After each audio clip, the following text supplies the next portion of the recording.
Okay, today we're talking about Hillsborough County Public Schools system, the nation's seventh largest school system, which is such a crazy fact. I had no idea.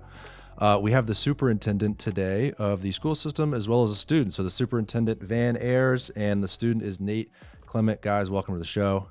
Thank you so much for having us. This is great. I appreciate you guys being here today. This is a topic we've danced around a little bit. Whenever we have on someone who owns a large business or a large developer, one thing that they really focus on when it comes to where to make their investments, where to move employees is education. It's a huge component of these businesses that move here. They really want to see a good education system. So we've danced around the topic, but haven't dug in. So I'm really excited to talk to you both today. Do it. Um, let's start first. Nate, you reached out to me initially. Yeah. Talk to me about what your role is and what you're working on right now. So first of all, you're about to graduate. Yep. Congratulations. Thank you. You're going to the University of Florida, Yes, sir. which is Go another Gators. congratulations Thank you. in itself. Super competitive. I remember when, I think I told you the story on the phone, Nate, when I was in middle school, someone older than me was headed to UF, and this was like 2002, something like that.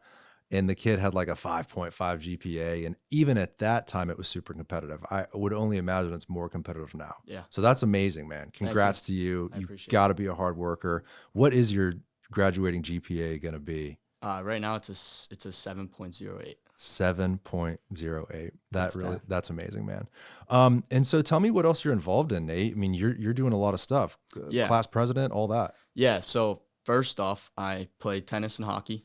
So fully well-rounded a little bit. And then student government has kind of come up into my life just since I've entered high school. But I got the role of class president, and then I'm president of our school spirit club. So every school in Tampa, we kind of have our student section, and it's just another fun aspect of school. And so ours is Nightmare. We're the Robinson Knights, and so I'm the president of Nightmare, and we just pick themes for football games and kind of get school spirit going throughout the school. But I mean, I've just kind of got involved as I've come along with it and dipped my toes into different things. And then a few years back, I was asked to join Mr. Ayres' Superintendent Advisory Council. And so we meet once a month and kind of talk about both the positives and the challenges that the county faces in the education system. And we work through student voice and try to solve issues. And then we make it happen on our school campuses. And it's been cool to see the change that's come. And this experience as a student leader has been awesome. That's awesome. And that link is so important, Mr. Ayres, right? I mean, from the top down, there's all these intricacies with state funding and taxes, right? There's a lot of detail in there. But at the end of the day, that student's experience going through the school system, was this idea of a student advisory council novel idea to your office, or had it existed before that? No, so it had not existed. So it was new. I was appointed superintendent 2 years ago. And what's most important to me, our students are our customers, and hearing from them. A lot of times you get at a district office and you start to separate yourself from what's actually happening in the school site. And the student perspective, student voice, we just got to listen as adults. It has been truly amazing, Nate, and my entire council, the opportunities they brought forward for this school district and making us better. We're always trying to get better and improve. And as you mentioned, being the seventh largest school district in the nation, we're leaders. How many students is that? Yeah, so we're close to 220,000 students. Yeah, almost 280 school sites for Hillsborough County Public Schools. So we're the third largest in the state of Florida as well.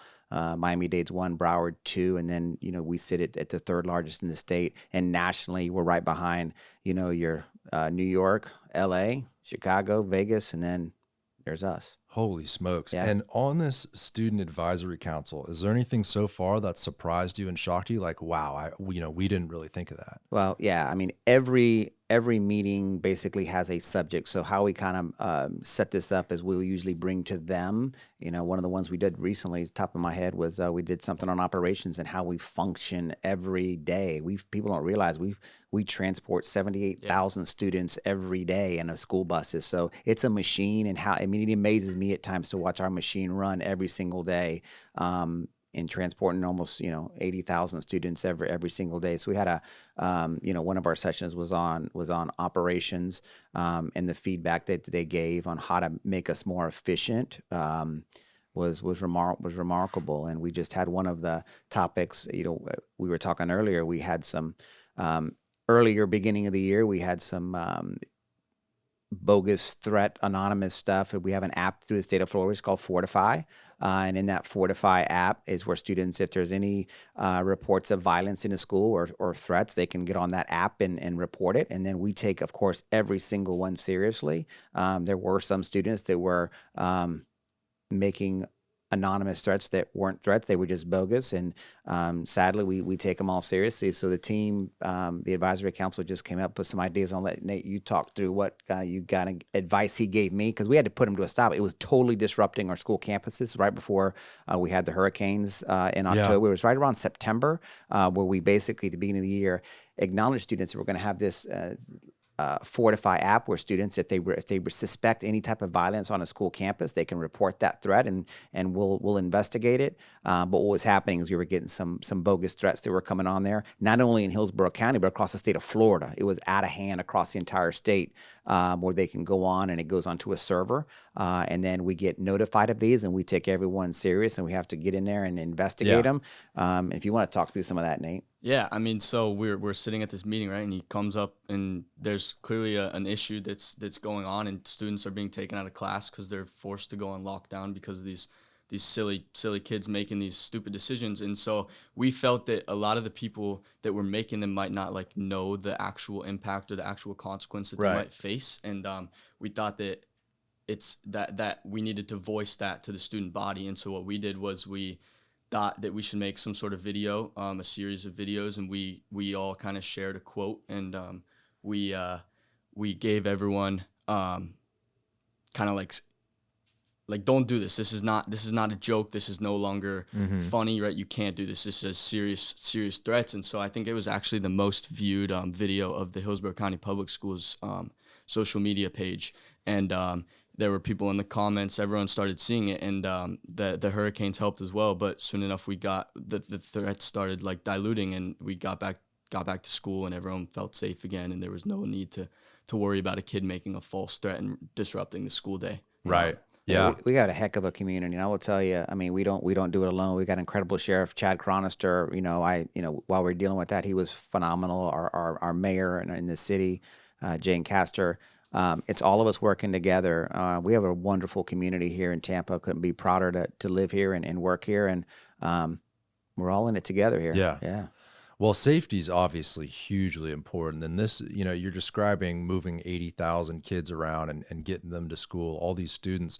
It's such a huge logistical operation. And then not even counting the dynamic nature, hey, hurricanes coming. Now we got to logistically figure out, when to shut down, what to shut down, where to go. It's when you add the whole thing up, it's pretty incredible. It amazes me. And I will tell you, so in what a lot of folks don't realize easier is our schools are our shelters. While we're on hurricanes, they're the hurricane shelters. Right. So when we shut down and when a hurricane is coming, and we work with our Hillsborough County Commission, wonderful partners over at the county. When we have to open up shelters, we communicate together, and we had almost 15,000 folks that were in our schools during the hurricane as shelters. So we're a valued partner in this community, and our schools open up as shelters, and our staff work during that time. Correct me if I'm wrong, but the administration and teachers from those schools volunteer their time and work during those. Yeah, so our student nutrition staff is there to feed, because it's, breakfast, lunch, and dinner during the time that those shelters are open. Our administrators are there. A lot of our teachers get their classrooms ready, and once the shelters get ready to be opened up, they fix the classrooms, and then when the shelters are reopened back to our students, they have to go back in and get their classrooms all put back together. There's no one doing that work except our teachers and custodial staff and student nutrition staff, administrators at those sites. So it's really remarkable. All hands on deck. All hands on deck. I mean, seriously. The link on the Student Advisory Council, do you have almost like a constituency, like another group of students you go to? I mean, you're not in isolation, obviously. No. you got to be talking to your peers about, hey, what's going on? Yeah. Kind of boots on the ground stuff. Yeah, so every school has a student government association, right? And so that's typically the kids that are outreaching, right? That's everyone who wants to build their college resume and get these leadership positions and make a change in school. But then what Mr. Ayres also wanted to create was a principal's advisory council. So we have the superintendent's advisory council, and that's one senior and one junior from every high school. But we felt there's also a need to make another advisory council within each campus, and so that we started these principal advisory councils, and so that takes students from all areas of the campus. So not just the kids who want to be in student government, it takes everyone from the football team, the kids who are struggling in class, and those who are excelling. But it allows everyone to have a voice, and explain themselves and explain what their group of friends and their groups and cliques think about their experience at school and what we need to change, what we need to make better on campus. And so, yeah, there is that smaller group, so we can make the smaller change while making the bigger change with the superintendent. That's awesome, because as a student, sometimes you can feel like it's us and them. Mm-hmm. You know what I mean? And to get the students on the same team as the administration, all in one fight, all in one effort. Garrett, you just summarized the whole advisory council and everything that Nate just mentioned. That is exactly what I want. Is everything you just described, as having our students there and as partners with us. It's their school. Yeah, it's their school district. Right? They're the customers of Hillsborough County. We want them to have a great environment when they go to school, not only academically, but as you heard some of the stuff Nate mentioned earlier, it's the extracurricular stuff as well. It's the nightmare group. It's the playing tennis. It's we want our students in Hillsborough County to be well-rounded. Student academics and achievement is one thing. It's about developing the whole child. Customers is a really interesting way to put it. Almost. What are you paying for and what are you receiving, right? This is all created by tax dollars, these different budgets. I'm sure there's intricacies within that. But at the end of the day, the student experience and what they're getting, what the parents are getting, for sending their kids through the Hillsborough County school system. I think that's kind of a beautiful way to say it. Yeah. Customers of the system. Yeah. We want them to, every year they come through our school system in Hillsborough County. We want them to feel like that's their most valued experience they've had, and they feel value in coming to school. And we want our students to come to school. But this is, he makes me so proud. They're in a month here, we're going to have close to 15,000 seniors like Nate. They're going to walk across the stage in Hillsborough County that'll get their diploma. And this is just one example of the great graduates we have in Hillsborough County. I'm so proud of him and all of our students. He's awesome. It's really amazing what you've done, Nate. You've already got an incredible resume. How old are you? Just turned 18. You just turned 18. You told me, you told me on the phone. I think you were 17, and then we were like, oh, by the time you do the episode, you'll be 18. Yep. How does that stack up? All these 15,000 graduates, do you have numbers on, how many are going to college? What do kids want today when they graduate? Maybe we'll start with you, Nate. What are your peers saying? Do most of them think college is the right path, or are there certain kids that maybe want to get straight into business? So there's a lot of expectation nowadays, and I think that's a challenge as well as a blessing. But everyone is expecting when they start maybe to do well in school, and that has always been kind of the stigma around education. But I do think that it's changing, and I also think that's another thing that our school district in specific does a great job of accommodating for. It's because there are kids, and it's so obvious, and not everyone wants to go to college. No. So to answer your question, no, not everyone wants to go to school. Not everyone wants to commit themselves for that long when they know that there's other opportunities and other money to be made. Maybe they're helping their family, whatever it may be. Right. But no, the school district works to accommodate everyone and those students as well who don't want to go to school and don't want to go to college, because there are other paths. And so there's programs and there's different, things going on in the school district for those kids to do, because not everyone wants to go to college. And the educators and the administration, when you guys hear something like that, hey, look, not everyone wants to go to college. I felt like that would have been a disappointment when I was growing up. Right. What you're saying is there's a little bit of a shift, and some kids are kind of making that decision while they're in high school, maybe even before that.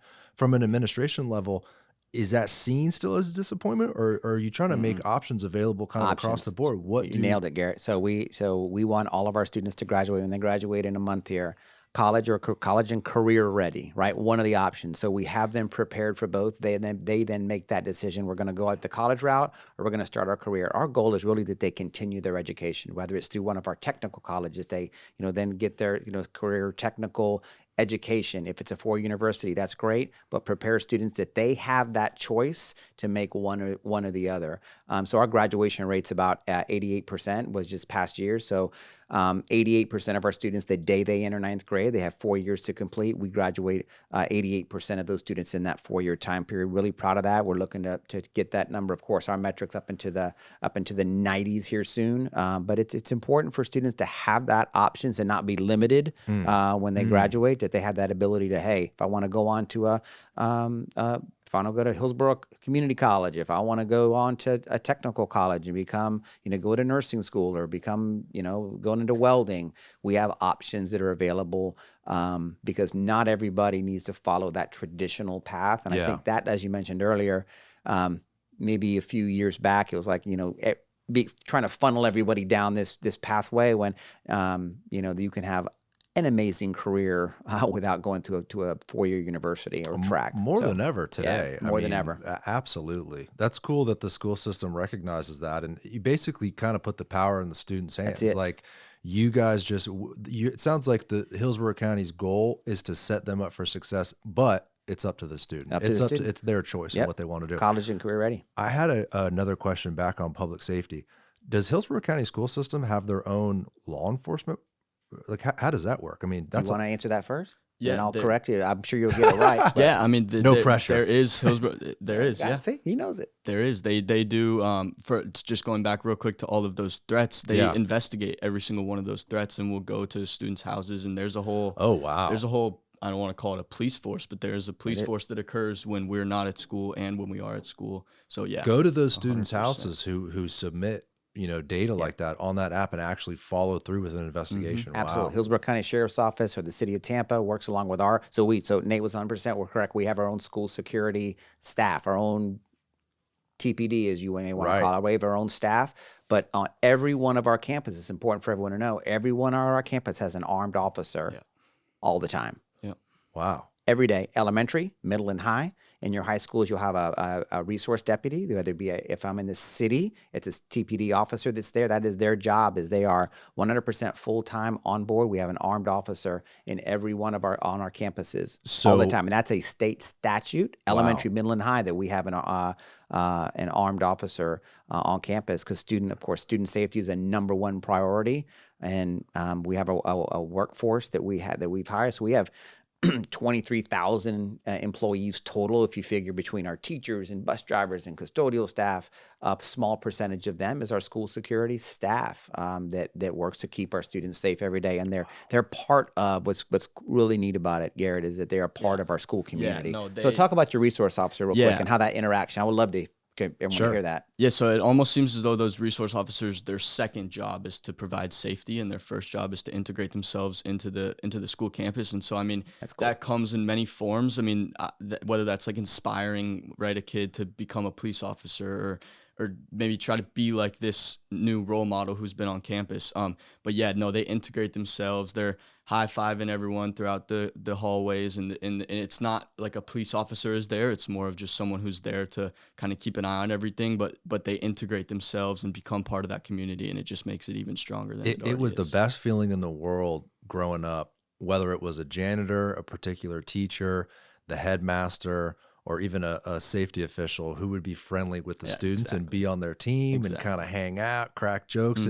It almost, in a way, it doesn't make you feel like you're at school. You're just kind of a part of this whole community, Are they Hillsborough County Sheriff's deputies or are they within? Great question. So it depends. All of our elementary schools, a lot of our middle schools, they're officers of Hillsborough County Public Schools. Oh. If you're at Robinson, you have an officer there that's part of the Tampa Police Department who is the resource officer there. So we work with our Hillsborough County. So under Chad Chronister, under Sheriff Chronister, he has Hillsborough County deputies that work at our high school. So if you're at Plant City, for example, you have a Hillsborough County deputy that's their job is to be on campus while students are there to ensure that our students are safe. If you're in the city, you have a TPD officer. Besides that, in our elementaries and middle, that's where we arm our schools with our own officers. So it depends on the school you're at. You could have a Hillsborough County deputy, you could have a TPD officer, or if you're in one of our elementary schools, we have those officers that are part of Hillsborough County Public Schools. There was a lot of talk about officers armed or other armed people to protect students in the last 5 years or so. So this sounds like a new state policy. Yeah, if you remember back to Parkland, so that was a lot of the legislation that came through from the Parkland in Broward County tragic incident there that we now have taken. Student safety, of course, that is every question I get asked as superintendent is number one is my students safe when they go to school today? And we assure that we're doing everything we can to ensure that our students are safe every time on board. And that includes having an armed officer on our campus. It's a big deal. It's an investment that our taxpayers make, and we make sure that we are accountable to that. It is one of those things that keeps you up at night, right? Because you never, in the world we live, it makes you nervous when you have over almost 300 school sites that are running every day. That's a confident position to stand on, though. When you can look those parents in the eye and say every single campus, everyone, elementary, middle, high, has an armed officer. Yep. And we all feel safe all day.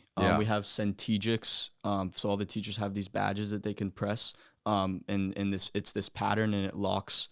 It can do anything. It can be from a medical emergency. Oh, wow. To locks the whole school down, and it will tell the police department the exact coordinates, I believe, of where that teacher pressed that button, and within, I think it's 2 minutes, they say, or something in that number, they'll send the police force. So like we feel 100% safe at school, and it's a safe place. And Nate, you didn't necessarily start in the education system with stuff like this, so.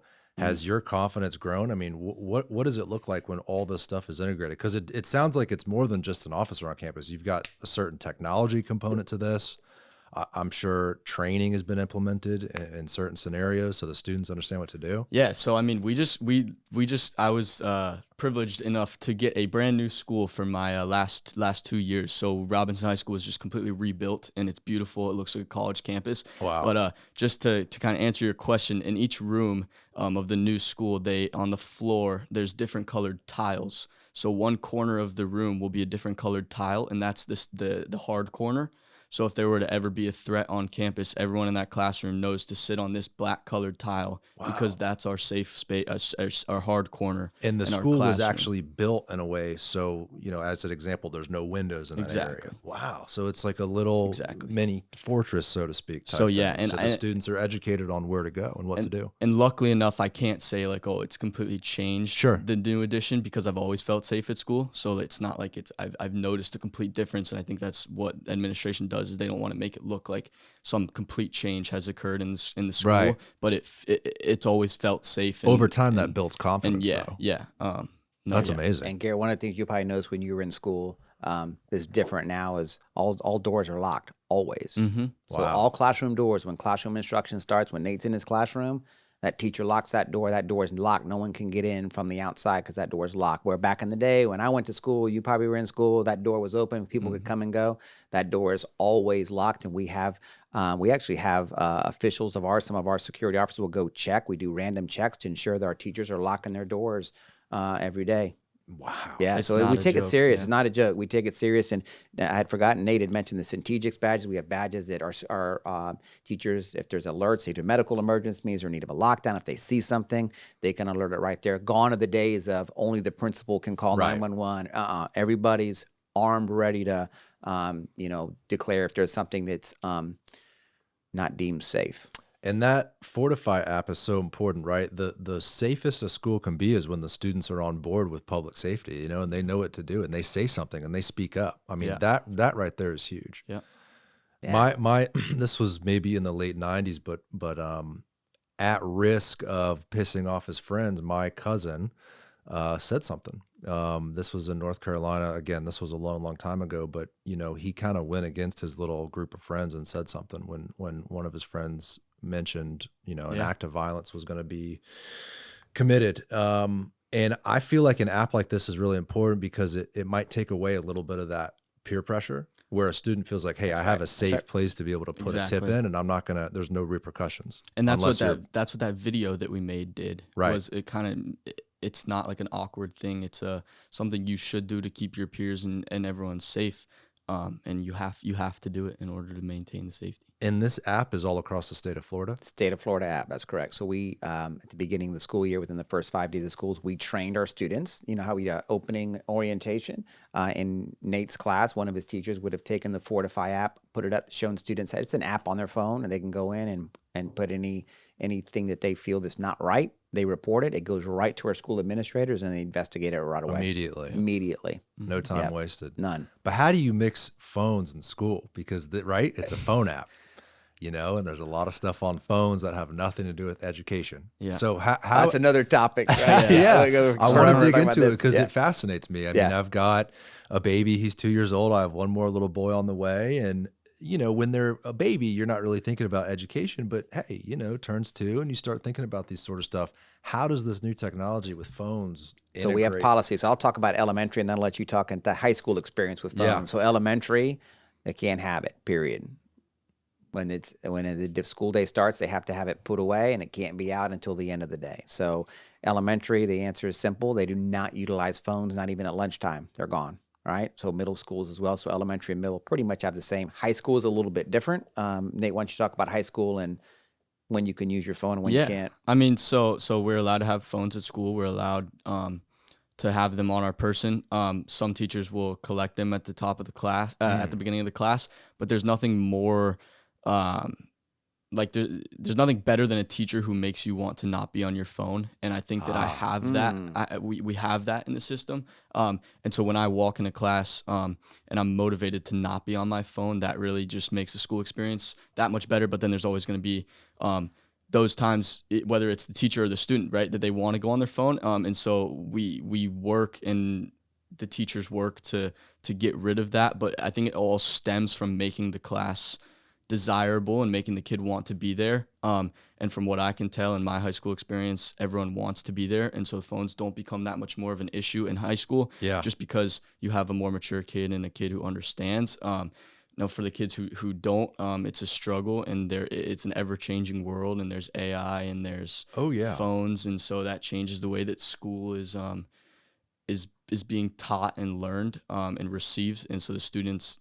we've honestly changed our way of learning in the past couple years with that new technology and AI, and it's both a good and a bad thing. But yeah, we still navigate those issues.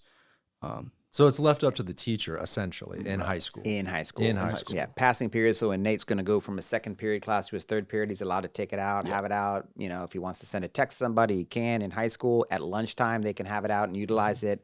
But when that class period starts, it needs to be put away unless, as Nate stated, the teacher says, hey, I need you to take out your phone and blah, blah, blah, you know, give them some sort of assignment. That brings up another conversation about how to react with new technology. You know, when I was growing up, it was like, hey, you can't use Google search to, you know, fill out your answers for homework. You know, you can't use Wikipedia. Wikipedia is not a real source.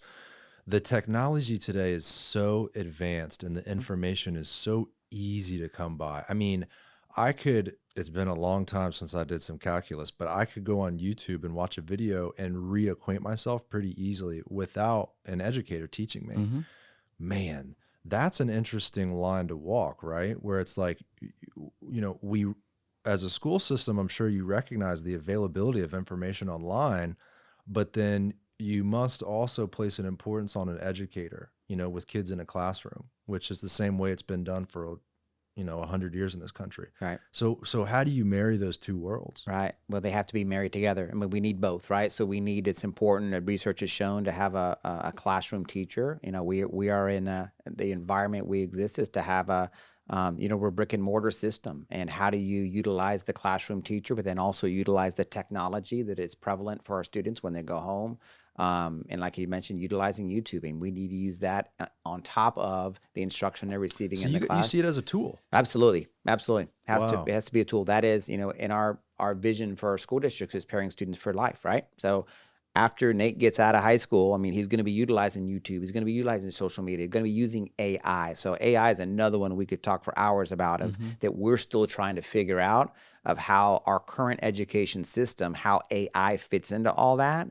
And some teachers using it as a tool that allows students to use our AI to complete assignments, and others that don't. Do you want to talk about AI and just what you've... Yeah, so I think you have to... There's positives, and it's a tool for both sides. So I bring this example up. I mean, there is a complete legitimacy in teachers using AI to grade a mass amount of papers. Like people don't consider that, right?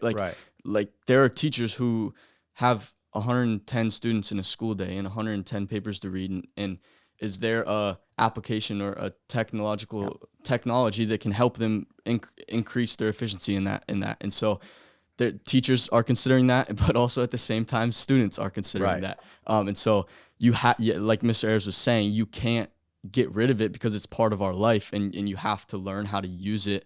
And so it's almost still too early to tell how it's used, which is a bit of an issue. But I mean, it is so useful, and it makes your life easier. And for some of the things, it can legitimately like take some stress off of your shoulders if you can use it to learn. Yeah. But you have to keep the morality to it, and so there's a struggle in that. It's hard for us to keep. I mean, being honest, it's hard for us to keep up. This episode is brought to you by the official remodeler of the TBD Podcast, Kohler House Remodeling Company. Built on the belief that every homeowner deserves a premium experience, Kohler House is redefining high-end home remodeling with their commitment to integrity, craftsmanship, and quality communication. Their work speaks for itself, from condos in the towers of Channelside to 100-year-old homes in South Tampa, creating spaces that are both stunning and functional. What sets Kohler House Remodeling Company apart is their dedication to not only transforming homes into beautiful spaces, but to elevating the standard of residential general contracting. From concept to completion, every detail is handled with care, ensuring a process that's as smooth as the results are impressive.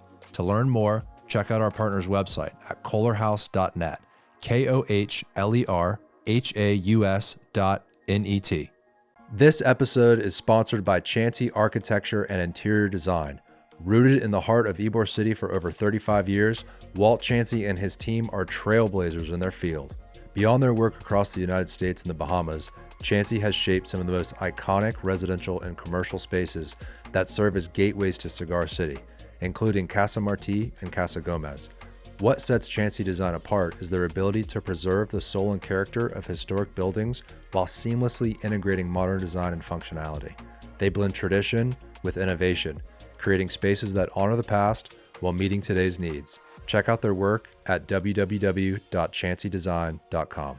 I mean, AI just a year ago, no one could really tell you much about it. And all of a sudden, everybody's on ChatGPT. Right. They're on It can write you a Copilot. full essay. Right. I mean, this brings up the whole kind of plagiarism thing that, you know, this whole AI thing wasn't even in existence when I was going through school. And I'm only 32, you know what I mean? I'm not that old, but the way technology is accelerating, I mean, from plagiarism to all these other sorts of things that come into the mix, that must be a challenge. Like the big thing when I was growing up, truthfully, was the calculator, right? Like calculator. You're aging yourself here. Yeah. Well, but the whole point was like, hey, show your work.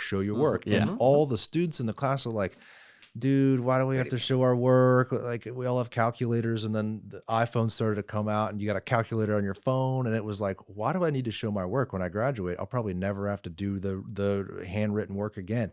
Do you guys, Nate, have to have separate calculators, or are you allowed to use your phone calculators in math class? Definitely not allowed to use your phone calculator. I don't know if it's for the I mean, you're definitely not allowed to use your phone calculator. What do you use in math class? I'm sure you have the TI like, little. yeah, exactly. Oh, same thing. TI 84, right? Same thing. Yeah. Wow, No. okay. Yeah. It's the same thing. But back to your point, I mean, the AI can write the essay, or it can provide you with the 3 prongs that you're going to write your body paragraphs on, and then you have to actually go write them in class. So it all depends on how the student is using it. And so I don't know what the answer is to how to regulate that. But we're navigating it. But no, to answer your question, I can't use my phone on my math test. That's Mr. Ayres' job to figure out, As right? we- You guys just, Nate, you have to operate kind of within whatever box they, what rules they Yeah. have you operate in. Yep. Yeah, the calculator thing is interesting to me. So you guys still use a calculator because at the end of the day, the whole point is for you to learn how it works. Yeah. And I'm sure the education system recognizes when you graduate, you're going to have a lot more capability to figure out answers to certain questions. Yeah. And then in college, that leash is even extended further. Yeah. But what's the thought process on that? You kind of got to build that foundation of understanding and then implement technology as the students grow older. You just summed it up. That's Yeah. absolutely correct. Yeah. And if you have to remember too, is like when Nate goes to, so we're preparing students for that next step. So in order for, Nate to go to the University of Florida, he's got to take an SAT test. Well, an SAT has very specific, through College Board, they have very specific rules. He can't walk into the SAT test and have his phone out. So he can only have a certain type of calculator. So as we're moving through our system and trying to get them to the next step, it's preparing them for the tools that they're going to need for that step. So both the next step and also 5 steps down the line. So it's challenging. I'm gonna tell you, it's been probably over the last year across, nationally around education is the use of AI in collegiate college as well, is how what's the leash as you with AI and keeping the interest too, right? Like Nate, to your point about how the best classroom is when you don't even want to pull your phone out. That's an interesting point because in college, a lot of those professors, there's some professors that have a sort of attendance schedule, but you'll find that some professors really put that power in the student's hands. Yeah. And they allow that student, hey, you're going to come to class or not. If you don't, you're going to suffer because X, Y, Z, but that decision's up to you. So I'm sure colleges are thinking about, hey, how do we keep this program interesting enough and sticky enough to where kids want to come in? Yeah, and the leash you talk about, I think that K through 12 is like your building block, is your foundation, right? We're honestly learning how to learn rather than actually doing it. And so when you say that leash gets like loosened as you go over time, right, in college and past, you're actually learning the things that you're going to use in life. And the things that we're learning today are more of learning how to learn. And so we can't use that calculator, so we can learn how to solve the problem. So solving that math problem teaches us how to solve a real life problem in a very stingy way, but that is more of the focus. And I think that everyone understands that in high school and in elementary school rather than in college. You're just getting that diploma. In high school, we have that focus in the teacher's display, and everyone understands that we're learning how to learn so we can use it later in life. And Mr. Ayres, you mentioned, you're a brick and mortar operation, right? Yeah. And that meaning it's in person. Yes. Nate, through COVID, you probably went virtual for a little bit. Yep. And you were maybe in middle school? Yes, I was in 7th grade when we hit lockdown. What was that experience having a virtual program versus in person? I mean, is it, what's the advantages and disadvantages of either case? Yeah. Okay, I'll say that at-home learning is much easier than in-person learning. Okay. But you don't get anywhere near as much of the well-rounded student that's prepared for life when you're not in contact with your peers. And I went back when there was the option of having at home or in school person with the mask on. Like I was, as soon as I could, and I would say the greater majority of our county was right back in school because they want to be there and we want to be with each other and with our friends and in the face of our peers. So I think that there's still 100% advantage to being there. And we do offer, we have the Hillsborough virtual K through 12, right? Like there are still virtual students that are in our school district. I was just talking with one last night at our superintendent meeting, like, and they still have a voice in our education system. So that is still present, but it is 100% a better experience, at least for me to be in school. Yeah, right. You're speaking from your own experience because you did mention it was easier for you particularly to learn, but you also have like a 7 GPA, right? So maybe you're pretty good at opening up those books and absorbing and test taking and all that. Some kids are a little bit behind, right? And they need that in-person feel. Right. So Hillsborough County offers a virtual program? Yeah, so we have a virtual program. So it's a Hillsborough Virtual. So we have an online program that our students can use to take certain courses. And actually, the state of Florida requires a half credit for him to graduate. There's a virtual requirement. You have to take a virtual course in order to graduate. So we have a virtual program, both full-time, part-time, where you can take coursework. For us as a school district, it's providing choice. So as you mentioned earlier, the 220,000 students that we have, 30,000 of those make choices on where they want to go to school, which is pretty cool. So whether it's choosing an IB school or choosing I don't want to go to school this year, I want to take full-time virtual and be at home and get my learning done, we have that option as well. So for us, it's providing choice within our school district of do you want to follow your traditional pathway of your attendance area school, which a lot of our students do and love it. There's also students that want to go to an IB school or they want to go to a magnet school, and we provide, transportation for that and the ability to do that. So it's really for us, it's how do we provide as a school district as many choices and options? And you'll get it from the same households. My daughter went to Blake High School, my son went to Robinson High School because those were choices they made because of their interests. So for us as a school system, it's providing those choices and options for all of our families, because Garrett, we're in a competitive environment as a school district. We compete for students, and we want to make sure that we're the number one option. And you said something really critical earlier when you talked about when people go to move to Tampa, the first question they're going to ask, or being a family, is how are the schools? That's the first thing they're going to ask. Right. And I'll tell you, I put our school district and what we offer against anybody anywhere nationwide for what we offer for acceleration and AP and IB and ACE. We offer ACE programs at all of our high schools.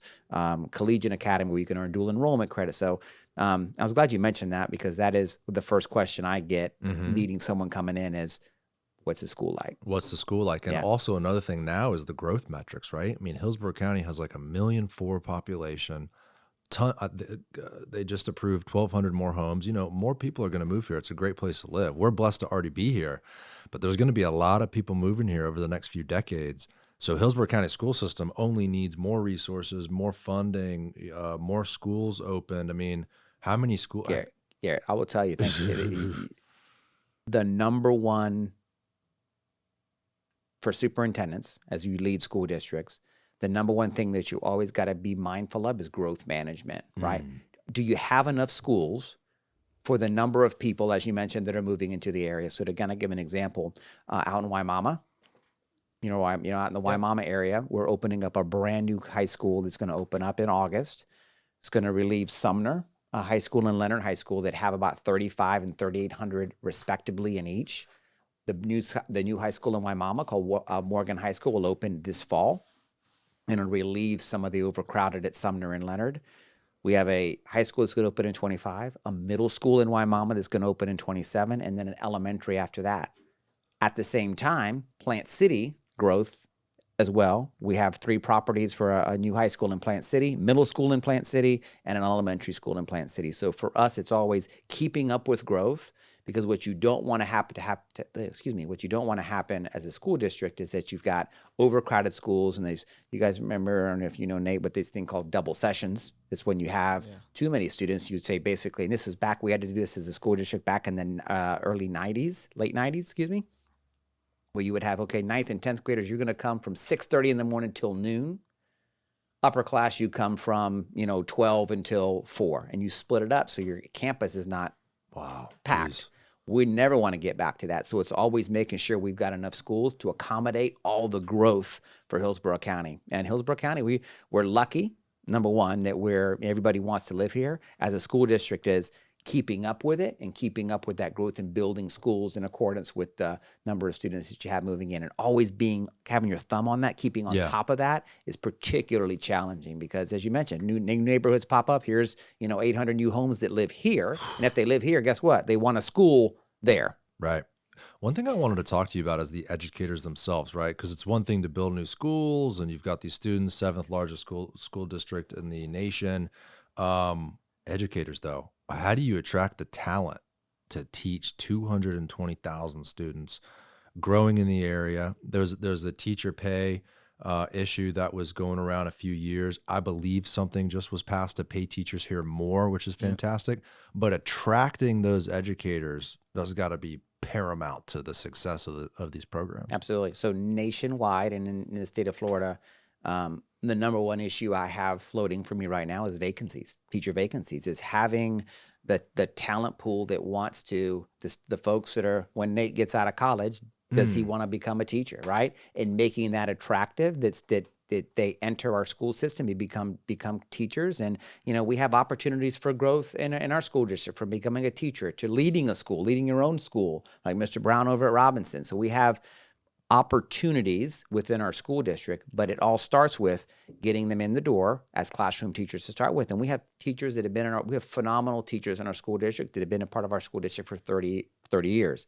The issue we have now across the state and nationally is getting the younger college graduate in to our school district and then staying for a number of years and retiring in Hillsborough County. But yeah, it's become that is the big issue is teacher recruitment, making it attractive, making it a career that people choose to go into. I made that choice. A lot of folks now are making that choice, but as you mentioned, as you're growing, the more students you have, our metric, how we determine how many teachers we need is based on how many Nates we have. It's a pretty simple formula. Yeah. How many teachers you need is based on students. So as you grow, you need more and more teachers. Where are they coming from, and how are we attracting them, and then competing, Garrett, with Pinellas, Manatee.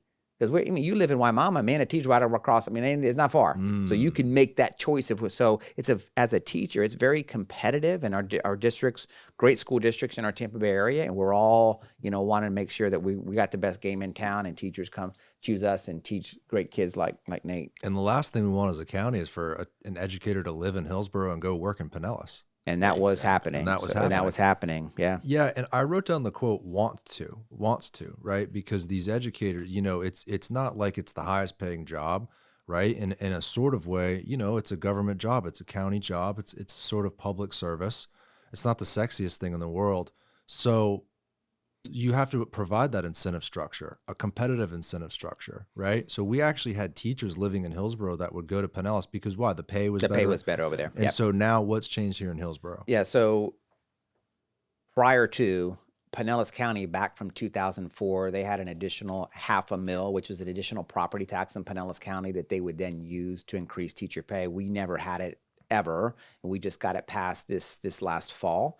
We got that passed in and that's perfect right there. We haven't even been tracking the slideshow going on in the background here. So if you take a look here, you can see this is prior to. You can see what the other school districts, what additional revenue. So you see that $676 in Pinellas. That was per student. You multiply that times almost 100,000 students they have Pinellas. That was additional revenue they were bringing into their school district because of the additional property tax that they had, the $500,000. They actually just raised theirs to a full mill. But you can see, as you look at surrounding school districts, that was Hillsborough's, as you talked about being competitive. Why at the time would I want to choose to come to Hillsborough when I could choose Pinellas and get paid more to do a job that's similar? So that was a big priority for us. I want to thank the taxpayers. The referendum passed with a 67% pass rate. So now we're at a place now moving into next year. We're much more competitive with our school district. So this chart is before that pass. Yeah. So ours, right? Yep. Wow. Isn't that crazy? This is a sad chart, man. Crazy. This is a sad chart to see. It's kind of a miracle everything was going the way it was. But this is kind of crazy to see. Look at the funding that these other districts around Florida gets, and we had no extra funding from a millage per student. That's correct. And now we have half a point. We had a full mill. No, we have full mill. So Florida state statutes allows local counties to levy an additional mill in property taxes. We've actually tried in Hillsborough County in 2022, and it didn't pass. How much of a game changer is this right huge, here? Because right now, so a teacher now, every teacher in Hillsborough County beginning next year will get a $6,000 supplement. So your starting teacher that makes $48,000 is what we start at, which we were back when this chart was going. That teacher now, when they're hired, they'll make $54,000 a year. Amazing. It's a big difference. So that's going to be, and those are what makes Nate's experience at Robinson great. Number one factor that affects him and his achievement is the classroom teacher. Mm-hmm. It's the classroom teacher. Classroom teacher and also classroom size, right? When a teacher has more students to deal with than they can handle, that's an issue. Yeah. So I'm assuming this will enable more teachers in schools, which will help alleviate some of that pressure on that teacher. So we actually have, by the state of Florida, we have a class size amendment, a law, which basically says when we derive how many teachers we need, if it's high school, it's 20 for a core, which is your core classes, it's 25 students per teacher. If you're in elementary and you're a kindergarten, we base that at 18. Yeah. So it's all based, so great point. I mean, it's all based on class size, but in the state of Florida, we have a class size law, which our formula for number of students per teacher is based on the 18, 22, and 25. And FEFP, that's a state? Yeah. So how we fund education in the state of Florida is back in 1978, the state of Florida came around with this FEFP system. So there's 67 counties in the state of Florida. Within those 67 counties, we have counties that are property rich, like Sarasota, Collier. They get more money in property taxes than in Hillsborough County. They just do, right? So based on that, the FEFP was created to equalize it. So where a district or a county that brings in lots of dollars, it's basically shared, kind of like the NFL with salary cap, right? How they share revenue. Similar. That's exactly what this FEFP does, is it shares it, so it equalizes a playing field, so that whether you're in the state of Florida, whether you're in Monroe County in the Keys where you got high property values and you have a lot of money, or Collier down in Naples, it makes it equalized to where everybody gets the same per student. So that's when you see up here, you'll see the 8143 per student. That's when you'll hear, especially now, which you'll hear the governor, you hear the legislators will take the base student allocation, that the base student allocation is 8,143 per student. What you're hearing there is across the state of Florida, everybody gets the same, equalizes it. So yeah, the FEFP system is a good system we have in the state of Florida to equalize things. So depending upon if you're a property rich or property poor school district, you may get more state dollars, right? Because you don't have enough local dollars. So, we use Collier because we keep using them. A Collier County that has lots of high property values, they have this much local in property taxes. They may only get this much state. Got it. Where we are getting a little bit more state than our local can generate to make it equalized. Pretty neat. Collier County, because they're property rich, might Naples. not need a higher millage because they're getting. You got it. Right. You got it, boss. Yep. Very, very cool. Yep. Very, very cool. How does this all play in, without obviously getting political, but just from like a operations or funding standpoint, when you see in the news, like, oh, they're going to dismantle the Department of Education, what's the federal relationship here? Because everything we've talked about seems like it's state level. Yeah. We're driven state level. So we receive federal funds for like student nutrition, right? Yeah. So student nutrition, when students go to lunch, those are federal dollars that we receive. And also our exceptional student education program, we receive federal dollars there. It's really just what's happening now is just to reduce the oversight happening at the federal level. Those monies come down to the state, and then the state disperses those dollars. I'm sure parents right now are like, hey, what's going on? Is this detrimental? Get a lot of questions. Yeah. And, it's still all up in the air right now, but it's currently, I don't see any forecasted changes in what we're receiving. We're still going to have our federal dollars that are going to come through and help our educational system. So everything I've seen so far is just really all that's happening. And you hear the story about the U.S. Department of Education is going away. It's really just to reduce the oversight that's happening at the federal level. Those federal dollars still come down to the state, and we then utilize those federal dollars at the state and county. So you can give confidence to those parents and say, 100% the quality's not changing. Absolutely not. Everything we've talked about, none. There's nothing at risk here. No. Very, very cool. Yeah. Good question. And then there's another property tax debate too. Kind of same story. Nothing concrete. It's just talked about. And I've heard talk about. I guess there's a study being done on if the state of Florida had no property taxes, what that might look like. I'm getting a lot of questions there. There's that's a big study that would have to be done because a lot of our funding for police, fire, schools comes from property taxes. So what that looks like, I've yet to see anything formally in front of me that would describe what that looks like, but I do understand that there's a study being done. I look forward to looking at it. It's just a different way of thinking of how we fund schools, police, fire. It's interesting. It's just interesting to think about what that might look like. But again, there's so many different components, and the school system has to always stay dynamic anyway, right? I mean, a hurricane or some sort of a safety issue, like whatever it is, the county has to make adjustments, and the school system has to figure out a way to adequately educate the kids. So you seem confident. I mean, it's like you're going to figure out whatever comes in front of you. Absolutely. Yeah. One What else do I have here? The CIT. Now, the community investment tax, does that fund education? Let's talk about that. I Yeah. think you mentioned originally it was 25%. Now it's 5%, but it did get renewed. So there's a funding source. It's just less than it used to be for the past 30 years. Right. So it was so back to some history. Back in 1996, Hillsborough County passed a 30-year community investment tax. It had a whole components to it. Of all the components, 25% of that went to education, to new construction and builds, capital dollars. This past fall, it would just renewed back for another, I think it was 15 years. 15, I think it was 15. Thanks, Garrett. But as that was worked through, the amount that goes to education was reduced from 25% to 5%. Yep, 5%. There it is listed there of the breakdown of that revenue. Now we'll tell you that is a reduction. So you'll see over the 15 years, you'll see the $188 million that we'll receive from CIT.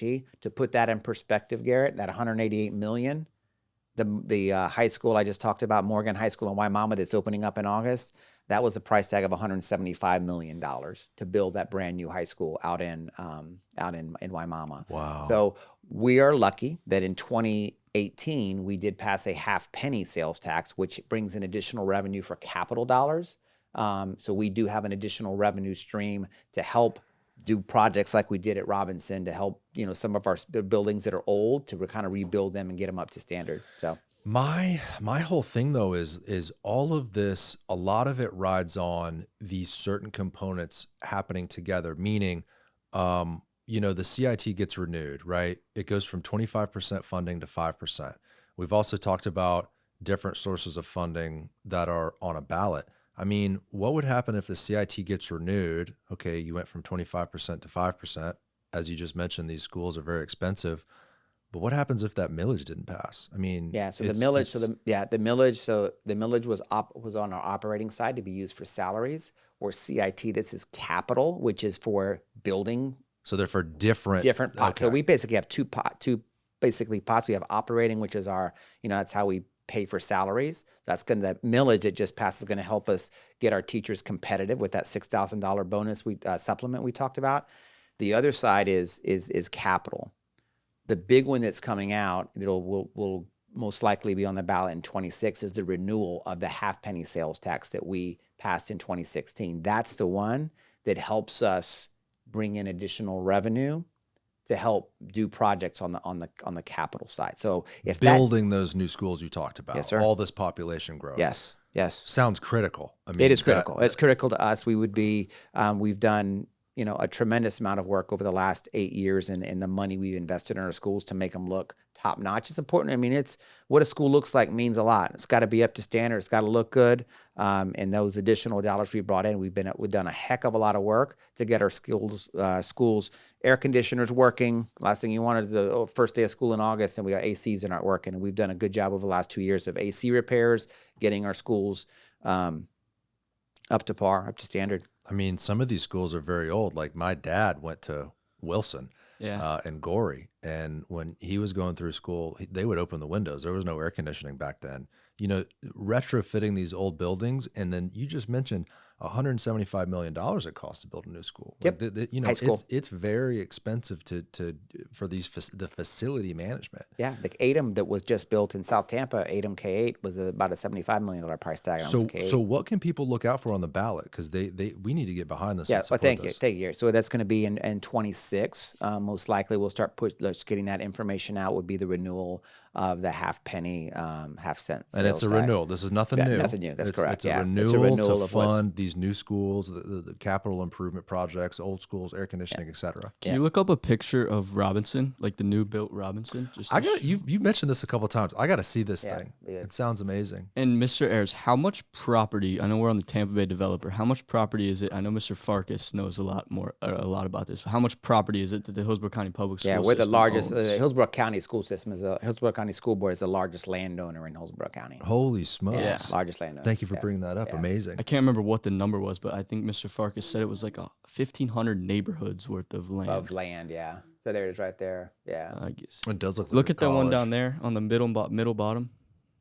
The One more interior left. here? Yeah, like that's our courtyard at school. How cool is that? Wow, how sick is that, man? How sick is that? That's amazing. And you're talking, this is a school, so as you mentioned, your Goreys, your Wilson, these are old schools that it takes money to invest back into them, and that's big on our half-penny sales side. But yeah, you could see what the investment in Robinson and the half-penny sales tax. And all of our, on the athletic side, all of our high schools now have what? Turf fields, rubber tracks, Wow. Yeah, new all of them. tennis courts, anything. Yeah, everything. All that whole, what would you say, Nate? Because you mentioned early on in the podcast about all these different things you're involved in, whether it's student government, academics, and you said you play hockey. What's the other sport you play? Tennis. How important for you and some of your peers is this kind of well-rounded approach to education, right? It's not just about getting good grades. You're involved in so many different things. Like for the school system to do the turf, right, and invest in these things that don't have to do with the textbook. How important is that for you guys? It's so crucial, and it makes the school campus come alive. I'll just keep bragging about Robinson. Our flag football team is 8-time back-to-back state championships. Wow. And you would never think that like a flag football team could bring a well-roundedness to a school, but there's certain aspects of that just makes the school life so much better. And so, I mean, for me personally, the extracurricular is so important because and in today's age, you have to build a resume and you have to be well-rounded. But I mean, there's just different aspects of the school that we can bring together and make the strongest community possible. And I mean this 100% is that like Robinson is a complete family. And I feel like every school has that family feel for each kid that goes there. And the extracurriculars and the things that we offer, beyond the classroom strengthen that. And that's what these guys have helped me in my advisory council is my team, right? District staff, administrators, why do kids come to school? Why do they come to school? Most of them aren't going because of their reading class or they take English 4. They're going because of their cheerleading, because of the band. Right. Yeah. Playing football, friends. Yeah. Yeah. It's that component. So we always have to be mindful of that, of the student achievement is one aspect, but it's really about developing the entire child and socially, emotionally. And that support structure, like looking back on my experience, on high school, like academics are the reason why you're there. But the reason why you want to go is not academic. That's it, funny. Yeah. You know what I mean? know, And it's that's great. just the way it This is, is the way right? it is. Look, school is school, but if the education system can make it fun and supportive with these different extracurriculars and have a fun environment where, the high schoolers are entrusted where they can, text mom and dad or text a friend, in between classes, like, again, that leash, right? Like letting that leash go a little bit and allowing the students to form deeper relationships with one another. To me, all that bakes back into the academic program. Yeah. I mean, without that, then you just dread going and everyone suffers. 30 years ago, would a girl have ever wanted to go to school to play flag football after school? Like, no, right? And so that just speaks to what him and his team have provided for the kid in order to make them want to go to school, and that's computer science. We have a vet tech where teachers can bring their dogs into doggy daycare on I think it's like a Friday or whatever, and the students will take care of their dogs. Like no one was ever excited to go to school to high school to be a vet 20 years ago. And so just the opportunities that we're given, and you can really do whatever you want and pursue whatever makes you get out of bed in the morning at school, and it makes everyone want to be there so I much love more. that. That's amazing. Better get you over there and show you. Yeah, I got to come check it out. It seems like, at least Hillsborough County, I'm sure other school systems are recognizing this, hey, look, the world is changing. Like we have to change with it. Are you, Mr. Ayres, going to these different school districts around the state? Is there a sort of, I don't know, like national conference where you guys can bounce ideas off one another? Because every school system must be dealing with all these. Everybody. Yeah, we're all in the same boat, trying to keep pace, right? I mean, that's ultimately what this is, trying to keep pace. We all collaborate. We want our administrators to collaborate with one another across our district. I collaborate with many districts across the state of Florida nationally, because it's all the same problems, just different part of the U.S. that you're tackling it. And I wanted to ask you also about military programs. Does every high school include a sort of JROTC program? Right? Every single one. Yeah. What's offered at Robinson? It's naval. Is it naval? ROTC. Yeah, Uh-huh. yeah. So Yeah. we have all the branches. Yeah. Matter of fact, I was just at Gaither visiting their NJROTC, but every one of ours has a JROTC program, and it starts at about 100 students.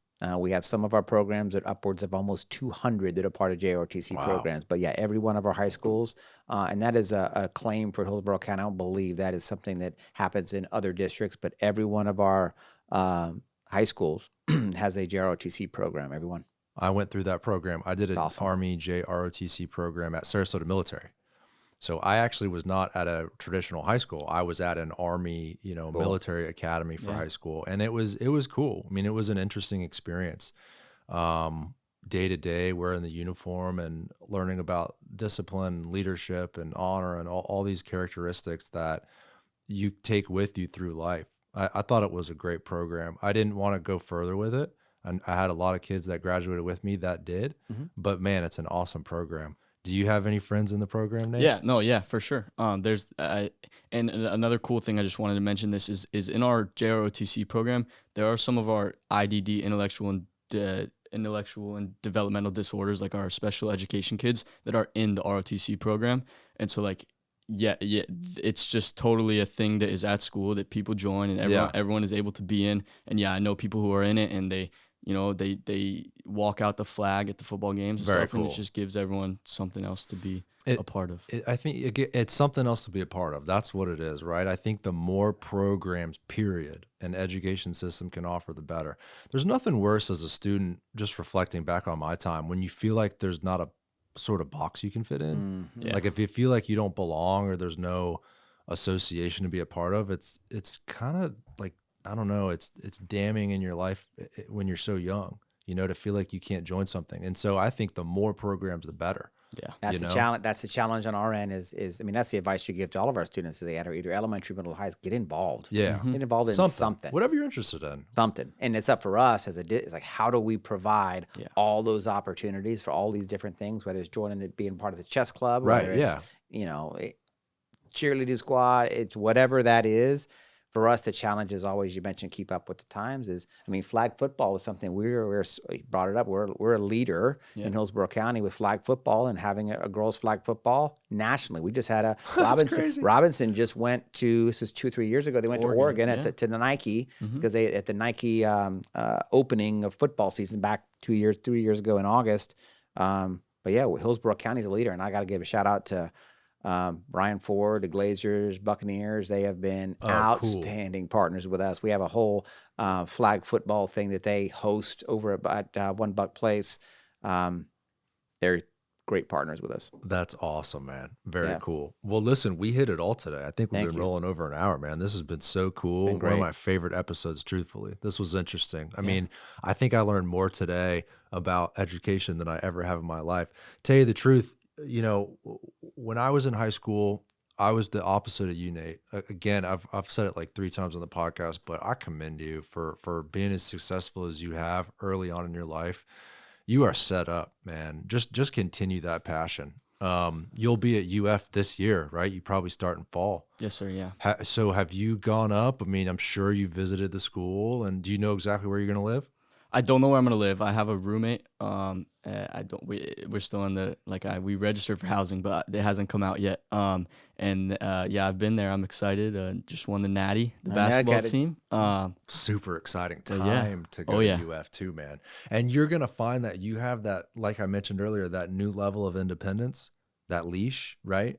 But the foundation you have going through the school system here and what you've created, it's going to set you up for success, man. So I'm looking forward to following your career and see what you do. Thank you, man. After college. Stay in touch with me. Thank you. Yeah, of course I will. I appreciate you having us on. Mr. Ayres, thank you again for coming on and telling your story and telling us all about Hillsborough County education. It's been great. Thank you, Garrett. Thank you, guys. All right, that's it. Bye, everybody.